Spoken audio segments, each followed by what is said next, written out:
ঈদের আগের দিন অর্থাৎ 16 তারিখে বিমানবন্দর এলাকা থেকে গরুর যে পাইকার তারা তাদের গরু বিক্রি করে তারা জামালপুর যাওয়ার উদ্দেশ্যে তারা বাসে ওঠে।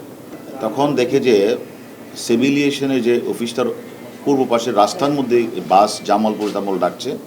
তখন তাদের সবাইকে জামালপুরের বাসে তুলে কত দূর গিয়ে তারা আবদুল্লাহপুর যাওয়ার আগে তাদের কাছে ভাড়া চায়।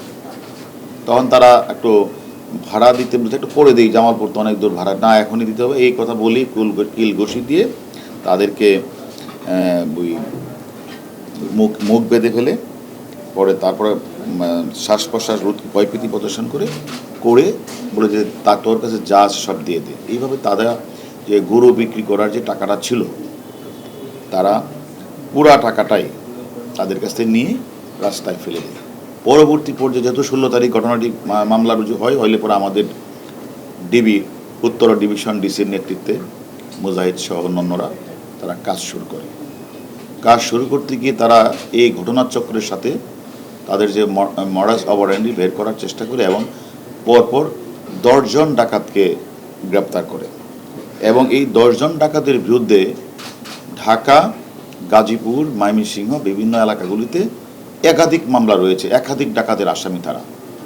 এবং তাদের কাজই হচ্ছে বিভিন্ন অকেশনে রোজার ঈদ, বকরিদ বা বিভিন্ন সময় তারা অথবা তারা এয়ারপোর্টের সামনে তারা উৎপেতে থেকে বিদেশ থেকে কোনো যাত্রীরা যখন প্রবাসীরা যখন আসে তখন তাদের কাছ থেকে তাদেরকে গাড়িতে তুলে নিয়ে গাড়ি পথরোধ করে তাতে ওই গাড়ি থেকে নেমে গাড়িতে তুলে তারা ডাকাতি করে সর্বস্ব নিয়ে তাদেরকে 100-300 ফিট অথবা অন্য কোনো জায়গায় খালি জায়গাগুলিতে তারা ফেলে চলে যায়। এই কাজটা তারা অনেক দিন ধরে করে আসছিল। আমরা যে 10 জন ডাকাতকে আমরা গ্রেপ্তার করেছি তাদের কাছ থেকে বাস তো আমরা আসি লণ্ঠিত নগদ আমরা 7,14,000 টাকা উদ্ধার, 13টা মোবাইল ফোন, 2টা চাকু, প্লাস্টিকের রশি এগুলো আমরা পেয়েছি। এবং তারা তাদের স্বীকারোক্তিমূলক জবানবন্দিতে যেটা তারা আমাদের কাছে যে স্বীকারোক্তি দিয়েছেন সেখানে তারা বলেছেন তারা হলো প্রায়শই ঢাকা গাজীপুর রোডে তারা ডাকাতি করে থাকে এবং তাদের নেতৃত্বে হলো বাদল, তারেক, আরেকজন পলাতক আছে লিটন। এবং তারা ঈদুল আজহার অনুষ্ঠিত অস্থায়ী গরুর হাটে তাদের লোকজন থাকে এবং তারা দেখে পাইকাররা গরু বিক্রি করে কোন দিকে যায় সেখানেই তারা তাদেরকে বাসে তোলার চেষ্টা করে অথবা ঘরমুখী মানুষ যারা বাড়িতে যায় গেলে হয়তো তাদের বেতন বা বিভিন্ন কিছু নিয়ে তো বাড়িতে যায়, কোরবানি দেওয়ার জন্য যায়, সেখানে তারা তাদের কাছে সর্বস্ব চিনিয়ে নেয়। এবং তারা আমাদের কাছে যেটা স্বীকার করেছেন তারা এই পর্যন্ত 200 থেকে 250 ডাকাতি তারা করেছেন। এবং বিশেষ করে এই ঈদকে ঘিরে তারা খিলক্ষেত, আবদুল্লাপুর, এয়ারপোর্ট, টঙ্গী এই জায়গাগুলি তারা 6 থেকে 7টা ডাকাতির ঘটনা তারা আমাদের কাছে স্বীকার করেছেন। এবং খিলক্ষেতের রাজুক মার্কেটের সামনে 4 জনকে তুলে তারা 5,90,000 টাকা 3টা মোবাইল ছিনিয়ে নিয়েছেন।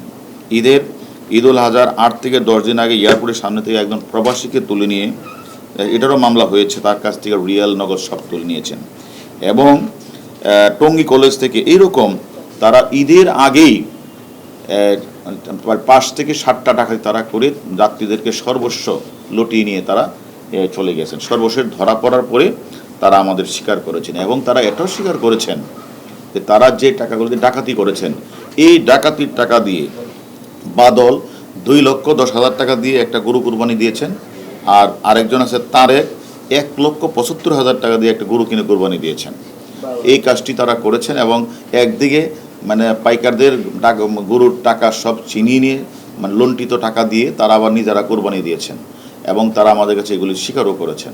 পাশাপাশি তারা তাদের নামে এবং ঢাকা সহ আশেপাশে এলাকাতে প্রায় অনেক মামলা আছে, সেই মামলাগুলিও আমরা তদন্ত করব এবং তারা এই টাকা দিয়ে কি করেছেন, তারা কিভাবে ভাগবাট সেটাও আমরা খুঁজে বের করবো। আমরা রিমান্ডে নিয়ে বিস্তারিত তথ্য আমরা পরে জানাবো। রাতের বেলা যে বাসগুলি নিয়ে সেখানে ভাড়া নিয়ে বলে তারা তো ভাড়া দেওয়া দরকার, ভাড়া দেয়, তাদেরও আমরা জিজ্ঞাসাবাদ করছি যে এইভাবে একটা বাসের মধ্যে বারবার চিৎকার ডাকাতির ঘটনা ঘটার পরেও আপনারা কেন ভাড়া দেন? আসলে এক দিন তো একটা গাড়ি নেই, প্রতিদিন যে একটা বাস ভাড়া করে তা না, এক দিন এক একটা বাস ভাড়া করে এটা দিয়ে যাত্রী তুলে আর ঢাকা কোনো সময় বলে জামালপুর যাবে, আসলে জামালপুর না, ঢাকা শহরেই ইউটার্ন করে, অর্থাৎ আবদুল্লাপুর গিয়ে আবার ইউটার্ন করে, কোনো সময় টঙ্গী ইউটার্ন করে আবার এই পথে গিয়ে ওদেরকে এক জায়গায় নামিয়ে দিয়ে আবার আবার আরেকটা জায়গায় চলে যায়। তাদের আবার সোর্স আছে বিভিন্ন জায়গায়, বিভিন্ন সময় বিভিন্ন জায়গাগুলিতে করে। আর যখন ঈদ না থাকে তখন তারা এয়ারপোর্টের দিকে থাকে, কারণ আপনারা যান প্রবাসী অনেক ভাইরা তারা বিদেশ থেকে বাংলাদেশে আসে, তারা অনেক মালপত্র নিয়ে আসে, এইগুলি তাদের নজর থাকে, এগুলি তারা ছিনিয়ে নিয়ে যায়। এলো খবরের কাগজ, নিখাদ, নির্ভীক, নিরপেক্ষ।